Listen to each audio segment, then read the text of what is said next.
Today, we're going to look at Title II, Ensuring Domestic Tranquility. And there's a very specific reason that the framers wrote this into the preamble as our second duty. There'd been an incident the year before. There was an attempted insurrection, and it was triggered by a floundering economy that was crushing people under debt and a Congress who couldn't really get anything done because passing legislation took a supermajority. This might sound familiar to a lot of us in 2022. We're going through the fourth iteration of the Phoenix cycle in America. We're dealing with these problems again, and this legislative package is an effort to address some of these systemic problems. So our first section, Section 201, is the findings. And I'd like to just go ahead and read these into the record and then talk more about it. The Congress finds the following. 1. In the 21st century political battlefield, two of the most polarizing issues are guns and abortions. Political parties use them as wedge issues, dividing Americans by stoking fears that the other party will take away access to one of these things.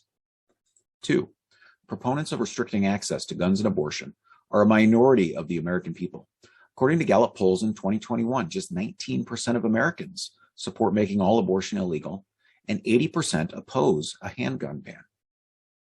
3. Proponents of restricting access to guns and abortion are motivated by the idea of preventing needless deaths. Other provisions of this legislative package will reduce the demand for abortion as well as gun deaths, which are mostly suicides. 4.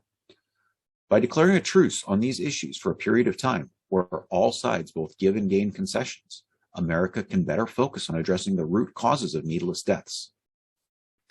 The purpose of this title is to promote domestic tranquility by removing certain inflammatory legislative proposals from consideration for 10 years. And so I have this question for the American people. What if we agreed to stop fighting over these issues? What could we accomplish if we were willing to put these to the side and instead work together? Republicans and Democrats, they divide us. They keep us polarized. They keep us angry at each other. They demonize the other party, and then they force us to choose a team. Say, you've got to be either red team or blue team. You've got to pick the lesser of two evils. And they create caricatures of the other party and demonize them and mudsling, and it's horrible for America's mental health. We need a better way forward. And to address these wedge issues, Title II declares a 10-year truce on guns and abortions. Now, to make this work, to create the political pressure so that Congress will put this legislative package on the president's desk, we need a block of swing voters. 3.5% will control the balance of power in Washington, D.C. And swing voters are independents. A plurality of voters in this country identify as independents, but they generally lean towards one party or the other. And so to bring them together behind one legislative package, we want to take the fangs out of these threats that both political parties say the other side will enact. Both sides get something, both sides get a concession. That's how we bring the people to the table, and the rest of Title II is the details. So with that, Mixed Chair, I think that concludes my testimony for Section 201, and I'd be happy to answer any questions. Thank you. Yes, we have a question from Tony in California. This is the most polarizing aspect of the blueprint. Why is it called Ensuring Domestic Tranquility?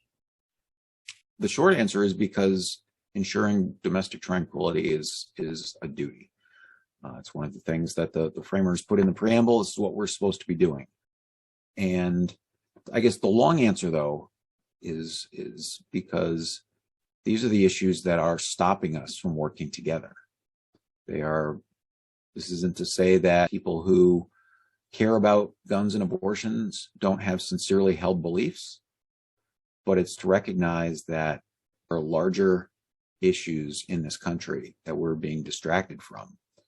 And in order to work together to solve them and ensure domestic tranquility, we've got to find a way to work together. And so if you don't want to work together, if you don't want to end poverty, end mass incarceration, and end the endless wars, you can find a reason not to in Title II. You can find a reason to quit and say, nope, this is unacceptable. let's just live with 10 million children going to sleep in poverty. Let's just live with 2 million Americans behind bars. Let's just live with this $750 billion spent on the military industrial complex. That's rather have all that than declare a truce on guns and abortion. There are people out there that feel that way. It's okay. But the American Union of Swing Voters and the Blueprint for a Better America looks to bring together the marginalized middle, the people who are willing to make compromises in order to address these really root causes. To use a terrible environmental analogy, this is the oil that we're pouring on the troubled waters. So Title II strives to ensure domestic tranquility because it introduces something that all successful relationships have: compromise. That's how we get domestic tranquility. You can't have a household that relationships don't work without compromise. And so if we're going to come together as the American people, as an American family, we're going to have to make compromises to work together.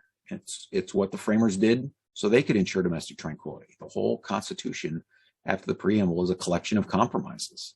And so we can follow their model and do the same thing in 2022 to build a better America. Yes, I have a question. So we're talking about this truce would prevent certain types of legislation, but we see a lot of battle over these issues in the courts, particularly, especially including the U.S. Supreme Court. So might that just amplify these issues in an unwelcome way if legislation is no longer an option and everything has to funnel through the courts, which have become increasingly politicized and polarized? Yeah, I mean, it's not a frivolous concern. A lot of these things end up in courts anyway, right? If we pass universal background checks, Title II does, will some states, some people try to sue to block it? Probably. But this is a legislative package. This is the tool that we have. There are other problems that need to be addressed with different tools, but legislation is the only one we have available to us as a union of swing voters. We have one opportunity to put a specific legislative package before all the candidates for Congress and say, these are our terms. Take it or leave it in exchange for our votes. And so, yeah, the courts will still continue to play a role in these issues. But as far as legislation goes, this is what we can do in 2022.